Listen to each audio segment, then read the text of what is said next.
Romney might be good, though, because Romney is very wealthy, multi-millionaire, hundreds of millions of dollars. The economy and jobs, #1 issue when we were talking to voters when we looked at the polls. Plus, he's very measured. Sure, absolutely. Plus, look at all the things that Mitt Romney has been right about over the last 4 years, and it would be a great sign of unity. Anyway, they're going to get together out at Bedminster, New Jersey this weekend. What's going to happen? Stay tuned.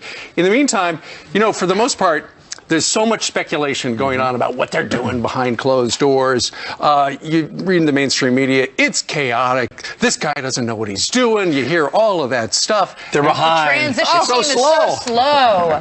Exactly. And yesterday we showed you that graphic that showed you that during, for instance, the Reagan administration, it took 6 weeks before Ronald Reagan made one of his How did his first term work out? I think it was okay. Reagan's pretty good. Look at that. There's a graphic right there, and I know explain this chart. It's a little hard to see. Yeah, tell us what this is. But see, you got the weeks on the left, and then Nixon did all of his appointments in the sixth week, and then Carter 5 weeks in. Reagan didn't start until week 6, and week 7 he had 4 more big cabinet appointments. But you're right that it took a while, and also you want to focus on quality, not quantity. So the only one that made a decision in week 1 was Bush 41, and isn't this considered week 1 for Donald Trump?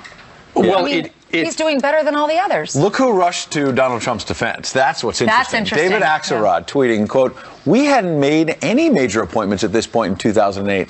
I don't remember being criticized for it." I mean, that's like a zing coming from, you know, from the President guy who got Obama's President top Obama advisor elected. saying, "Hey, media, calm down, give Donald Trump a chance." I've never heard David Axelrod say that. Oh, I know. Meanwhile, let's talk a little bit about, is Donald Trump's impact already making America great again? Remember this. We played the Victory Tour soundbite. Remember how many times we heard Donald Trump talking about Ford Motor Company not moving to Mexico? Remember this? I'm going to bring jobs back from China. I'm going to bring jobs back from Mexico and from Japan, where they're all, every country throughout the world. Now Vietnam, that's the new one.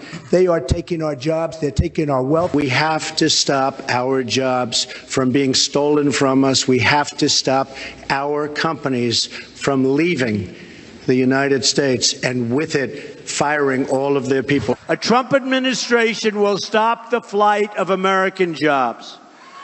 If Ford or another company announces they want to move their jobs to Mexico or to another country, then I will pick up the phone, and if I have to, I'll do it personally, even though some people would say it's not presidential. You look at all of the places that I just left. You go to Pennsylvania, you go to Ohio, you go to Florida, you go to any of them. You go upstate New York. Our jobs have fled to Mexico and other places. We're bringing our jobs back. Pretty interesting. So that's some of the stuff he said out on the campaign trail. And you know what happened yesterday? Mr. Ford, Bill Ford. Yeah, CEO of Ford Motor Company. Actually called Donald Trump and said this, according to a tweet by Donald Trump.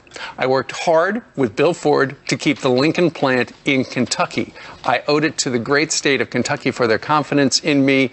He will be keeping the Lincoln plant in Kentucky.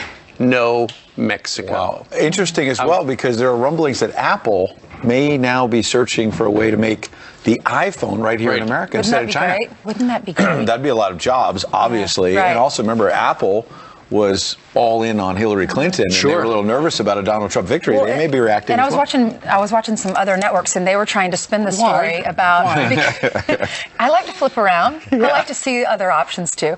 But I was flipping around, and they were talking about this story about Ford Motor Company and Lincoln moving to Mexico, and they're saying no one would lose their jobs in Kentucky. So why is it a big deal if Lincoln moved to Mexico? The big deal is, what if they went down to Mexico? What if the Lincoln part went down to Mexico? They gave jobs to people in Mexico that could be jobs for Americans here. And what if it went really well and they were saving a lot of money down there, and then they decided to move the whole plant?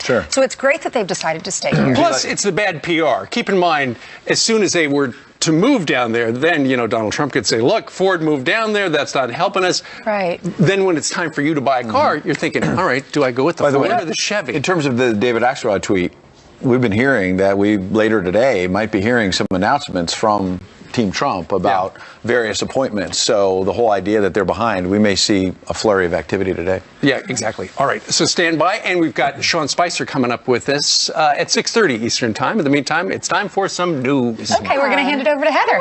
Good morning. Friday. Happy Friday to you. Ed, great to see you back here. Welcome back to New York. Good morning to all of you. We start out overseas, and with a Fox News alert right now, a man set himself on fire inside an Australian bank. Police now investigating this as a possible case of terrorism. 6 people, including the suspect, were taken to a nearby hospital with severe burns. Officials say that suspect had an accelerant on him, and it wasn't clear if he intended to actually set himself on fire or not. 21 others, including some children, were rushed to the hospital with breathing problems. We'll keep an eye on this situation. Back here at home, road rage horror. A woman fearing for her life as she makes a desperate call for help to 911. Listen to this. Scottsdale 911, what is the address of your emergency? I don't know where I'm at. A guy's hitting into the back with me, trying to kill me on the road. Well, that Arizona woman trapped inside her car, helpless for about a half an hour. A drunk driver repeatedly rams into the back of her car. Joanne Moses, we are told, pulled up to her, flashing his lights and making obscene gestures. Moses was later caught and arrested for assault and also drunk driving. President Obama finally has a message for post-election rioters. March on. Listen to this.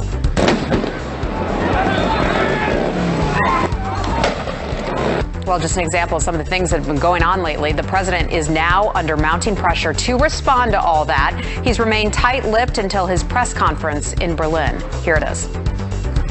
One of the great things about our democracy is it expresses itself in all sorts of ways.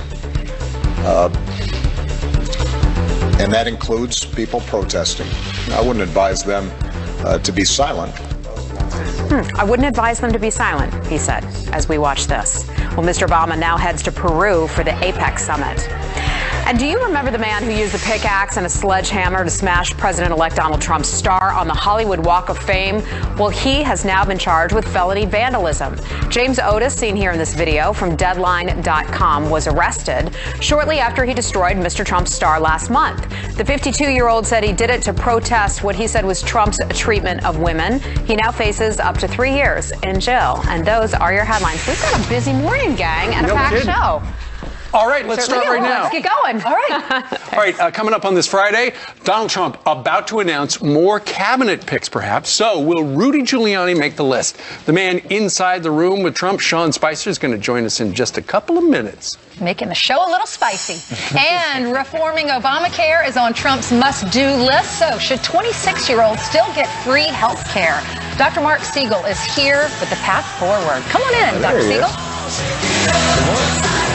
Place Obamacare once in office. So how would he do that? Here to weigh in is Fox News medical aid team's Dr. Mark Siegel. Doctor, we know that he has said that out on the trail, but I saw something Lamar Alexander, the senator from the great state of Tennessee, said yesterday. It could take years to actually unwind this thing.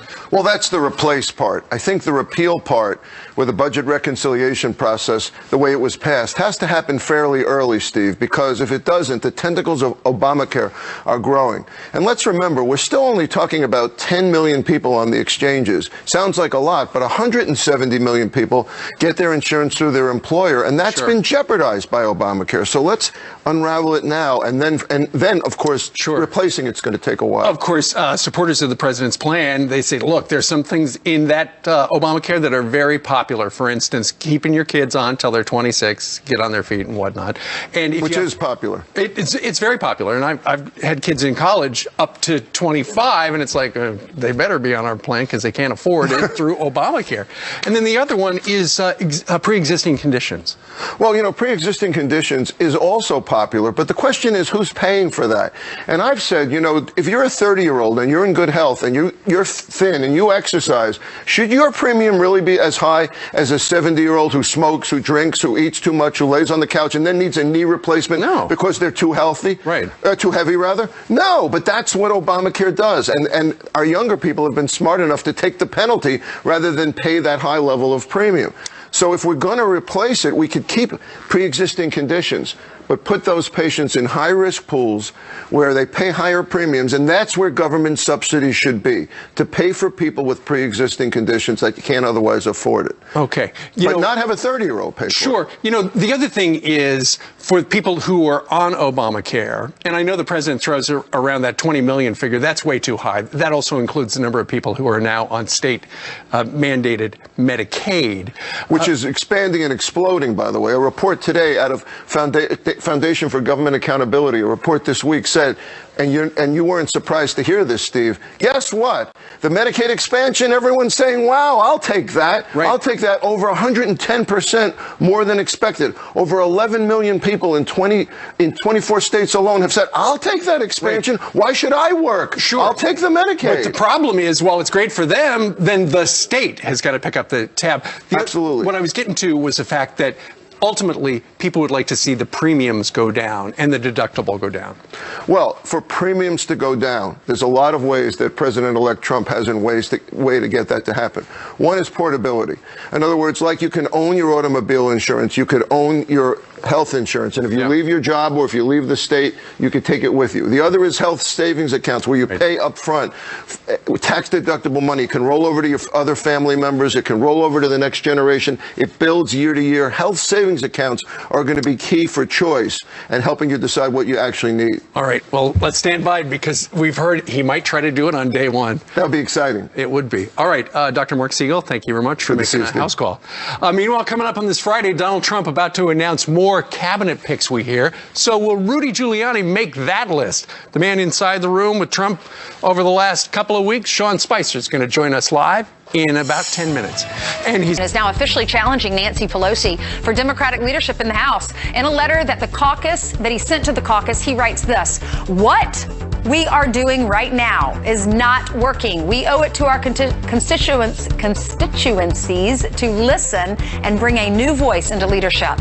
And moments ago, the search for the missing son of a Democratic congressman coming to an end. 21-year-old Carl Conyers, he was found safe overnight. The details of his disappearance are still unclear. The son of Michigan Representative John Conyers vanished from his Houston apartment earlier this week. He is now being questioned by police.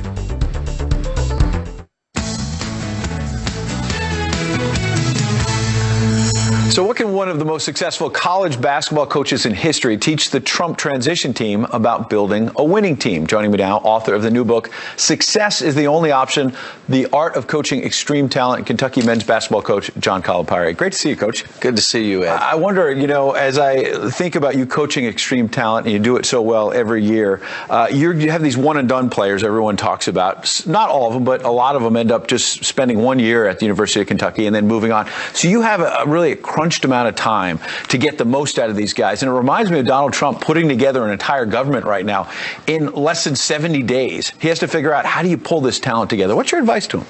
Well, part of this is I try to surround myself, my own staff, with people who are strong in areas that I'm weak. And then I let them go. You lead that way. I think the other thing is, for me, coaching these players, at some point, they've got to be empowered.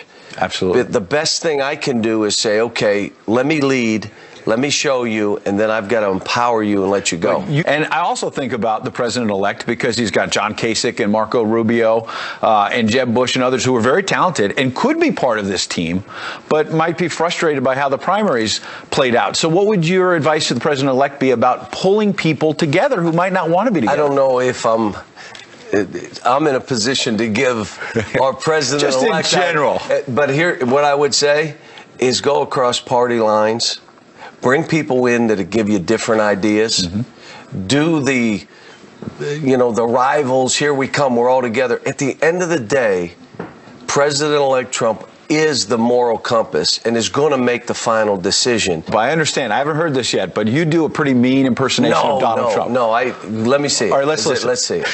I'm just teasing. No, false, not true. No.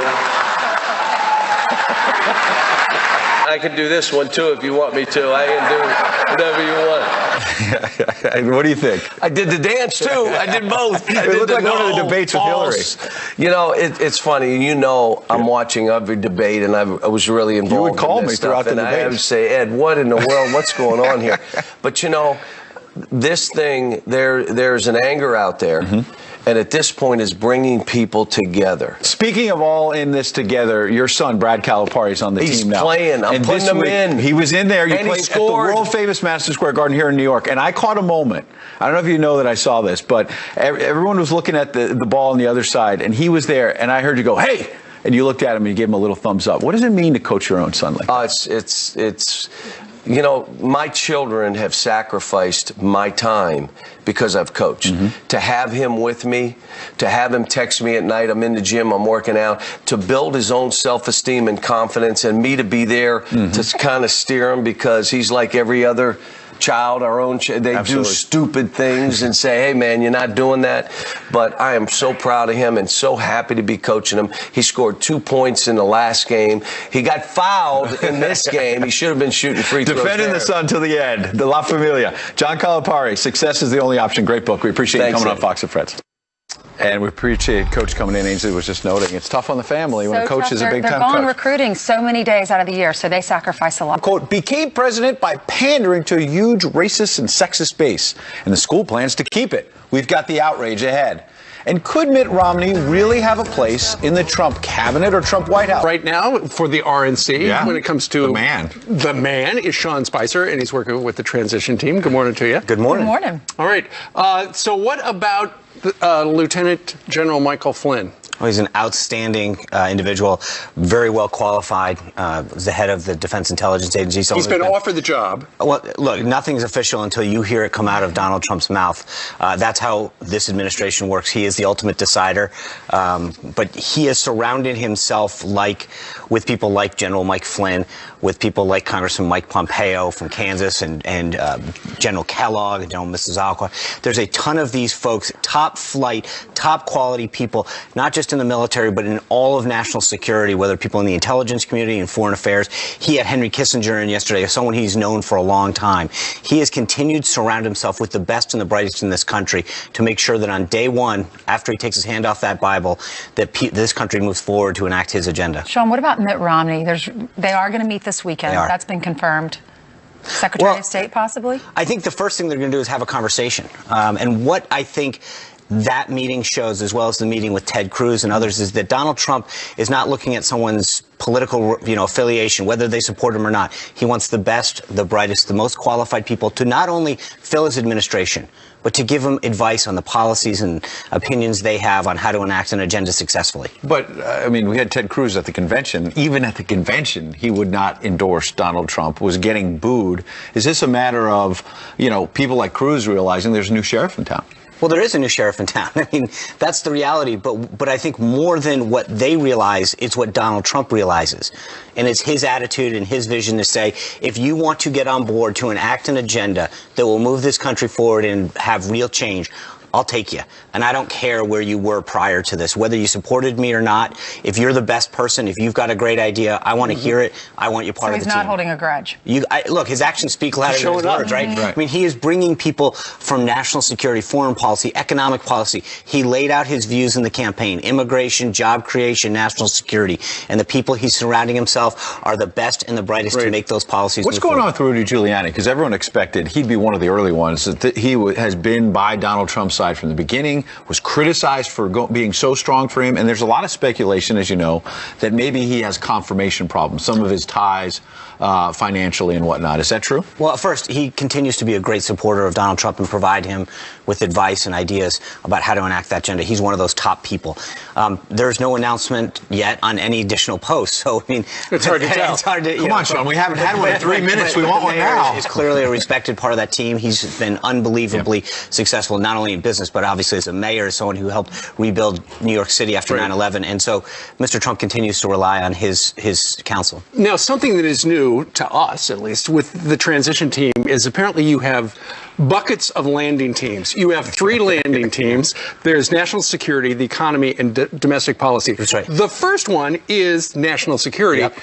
So that would make sense why Lieutenant General Michael Flynn, his name came out first. Explain how the right. So teams there are 3 landing teams, if you will. Today, the National Security Landing Team, which is Department of State, Department of Defense, the National Security Committee, and the Department of Justice launch. What that means is individuals designated by President-elect Trump will go meet with people designated by the White House in those respective departments and agencies, and they will begin to talk about the transition that will occur in January, what jobs need to be filled, how they get filled, what forms, everything down to the minutia, to the big agenda type of things. And they will work on behalf of the Trump team to make sure that they have a successful transition. And then, as you mentioned, on Monday, we start going to economics and then domestic policy and all the agencies. And one by one, those names come up on the website this morning. You'll start seeing, each of them is a list of individuals who are, again, very, very qualified, high-level people who are experts in those fields that will help make a successful transition. So we can expect personnel announcements that dovetail with that action on Monday and Wednesday, I would. Well, these landing teams are not hires. They are liaisons. They are people that Mr. Trump and Governor Pence feel as though will help them transition in these key departments and agencies. They are not hires. They are just people working to make sure there's a smooth transition. But in the coming days and weeks, I'm sure we'll continue to peter out. On your website, the transition website, you were looking for 4,000 people. It's a lot of positions to fill. We're hearing that you're getting applications every day. Yesterday cleared 50,000. And again, you look at the people who are coming into Trump Tower. Fred Smith, and I mean, there are these high-quality business leaders, military leaders, foreign policy. He was just delivering a FedEx, though. No, I don't think he does that anymore. But then you look at the number of people who are putting their resume in to fill some of these 4,000 plus jobs that will be part of the Trump administration. Same type of high-quality, high-caliber people that share that vision that Donald Trump. He said he was going to create jobs. Now he's creating 4,000, right? The big question: how many resumes for press secretary at the White House? I'm sure there's a bunch. There's a ton. Do you know of any that have come in? Well, they got yours. Really? I'm talking about Spicer. We've known each other about 25 years. You want the job? Look, I will tell you this: if Donald Trump asked me to do anything, I would do it. It has been an honor to be a small part of this process. But he and Reince Priebus have been 2 amazing people to me. I would do anything that they asked. Nothing's been asked. All right, Sean Spicer, we thank you very much for dropping by. Thanks for coming in today. Tell us about the landing teams. That's a cool idea. It is. Is that Trump's idea? I wish I could say it was. I don't know that. But they're launching. They are launching today. All right. Thank you, sir. Well, Heather has some more headlines for us. Sean, great to have you here. No, it's great to have you here. Good morning. Good morning to all of you. A couple news headlines to bring you right now. This video may be hard to watch, but I want to tell you, everyone is okay. Watch this as a car rams through a crowd of people outside a bar in Tampa. A brawl was going on at the time. That driver pinning a person between the car and that building, but somehow they survived, walking away with just minor injuries. That driver is still on the loose. 2 people involved in that incident are now under arrest. Welcome to the jungle, a major animal house bust to tell you about. A woman keeping a big collection of cats and ferocious felines inside her home in Nevada. Officials finding more than a dozen exotic animals, including, can you imagine having this in your house? A lion, a tiger. They were locked inside her bedrooms. The homeowner is now under investigation for animal cruelty. And do you remember this? A grown man with facial hair and tattoos playing in a youth football game with feeling the perfect time to call in sick to work. The key to faking out the parents is the clammy hands.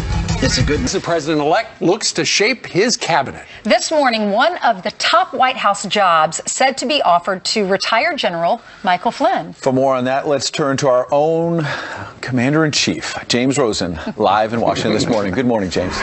Thank you for that promotion, Ed, and good morning to you, Stephen Ainsley. If Mike Flynn accepts the job of White House National Security Advisor, as multiple sources have confirmed he has been offered, it will mark an amazing turnaround for the man who was the most senior uniformed military intelligence officer in the United States. And Army Lieutenant General Flynn served as director of the Defense Intelligence Agency from 2012 to 2014, but he never received a single audience with the commander-in-chief in that time, and he later wrote in his book, The Field of Fight, that he was fired from DIA because his assessments of the threat from ISIS and radical Islam clashed with the more optimistic view the White House wanted to project.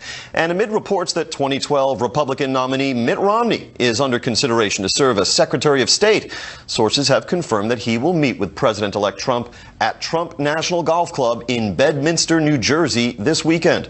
During the primaries, you may recall Romney called Mr. Trump a phony, a fraud, playing the American public for suckers. And you may recall Mr. Trump responded at that time by calling Governor Romney a choke artist and failed candidate. As president-elect, he knows it's incumbent upon him to take meetings with any number of people over the phone and in person, from world leaders to sitting legislators and opinion leaders to those, like in the case of Governor Romney, have been through the political fire before, and to really talk about what they've learned together about America, what the party represents, what the country is asking for in terms of leadership. And what Ms. Conway calls a Thank America tour may soon be coming to a battleground state near you. The advance director for the Trump campaign told reporters yesterday that the president-elect is planning to visit and maybe hold his trademark huge rallies in states that he won, including battleground states he flipped from the Obama-Biden ticket in 2012 to the Trump-Pence ticket this year. Now, for those of you out there watching who require to get you going in the morning, not just eggs and coffee, but some deeply satisfying and richly aromatic political trivia. Yeah. Follow me on Twitter at JamesRosenFNC. Here we go. And right after I get off this set, I'll tell you how many of the counties across America that voted twice for Barack Obama flipped and voted for Donald Trump this time around. I bet it's a big number. That's all I'm going to say. It may Remember the map surprise of all you. the counties? It was like totally red. All right. Thank you very much, James. Thank you. So James was just talking about how Mitt Romney's going to go to Bedminster, New Jersey, which is where Donald Trump has his fancy golf course. He could be up for Secretary of State. Some of the other names for Secretary of State this morning: Nikki Haley, who we talked about yesterday, General David Petraeus. You know, Rudy had been mentioned as a contender, but Ed, you brought up a good point. He's got some confirmation problems because since he left the City Hall, he's had a lot of business dealings. Right, and it was interesting that when we asked Sean Spicer about that last hour, foreign business dealings. Yeah, he seemed to suggest, he didn't confirm it either way, of course, he was being careful, but he seemed to suggest, look, it doesn't matter whether Giuliani's in the cabinet or not. He's going to be a whisperer to the president, going to be a key advisor. And look, that's what's going on with Lieutenant General Michael Flynn. He might have had confirmation problems as well. He left the Obama administration under a little bit of controversy. He got fighting fired with President Obama, right? So Democrats would have wanted a pound of flesh and might have tried to block that nomination. Not might have, probably would have tried hard. So you make him the national security advisor. There's no Senate confirmation. And I think this whole concept of a team of rivals, think about Barack Obama doing that in 2008, bringing in Hillary Clinton. We asked Sean Spicer about what's going on here. Mitt Romney, Ted Cruz maybe as Attorney General. Here's how he put all of this. More than what they realize, it's what Donald Trump realizes. And it's his attitude and his vision to say, if you want to get on board to enact an agenda that will move this country forward and have real change, I'll take you. And I don't care where you were prior to this, whether you supported me or not. If you're the best person, if you've got a great idea, I want to hear it. I want you part of the team. So he's not holding a grudge. Look, his actions speak louder than his words, right? I mean, he is bringing people from national security, foreign policy, economic policy. He laid out his views in the campaign: immigration, job creation, national security. And the people he's surrounding himself are the best and the brightest. He's saying it's more important to get it right for you and for America than it is, you know, he's putting aside differences. These were guys on the campaign trail: Mitt Romney, you had Ted Cruz, who didn't support him. Obviously, he was running against Ted Cruz. Even at the convention, it was pretty high profile. And Cruz was booed over that. Right, so he's putting those differences aside. We've seen him do that, though. In the past. We asked you for your comments, and we got plenty of them. That's right. Chuck emailed us. He said, President-elect Trump meeting Mitt Romney doesn't surprise me. He's trying to do what's right for the country. And Allison tweeted, 2 men that had such issues making peace. Take note, protesters. And Bill emailed us. Trump is considering many of his former rivals slash critics because he wants the best people in his administration and for the country. How's that for temperament? Then Alice tweeted us, don't trust Romney. He wasn't on your side. Some people feel that way. And that's interesting. He may just be pulling Mitt Romney in to try to make peace. It doesn't necessarily mean he'll be Secretary of State or anything like that. So, you know, we've been speculating about who might wind up with these jobs. All we know is that a lot of people have gone into Trump Tower. We don't know exactly what happens there. We presume they go up to his floor and they sit behind the table and they talk to him, their ideas and where they might fit in. But apparently, and Sean Spicer talked a little bit about this, they've got something that they refer to as buckets of landing teams for the broad areas of the administration. Going into the Obama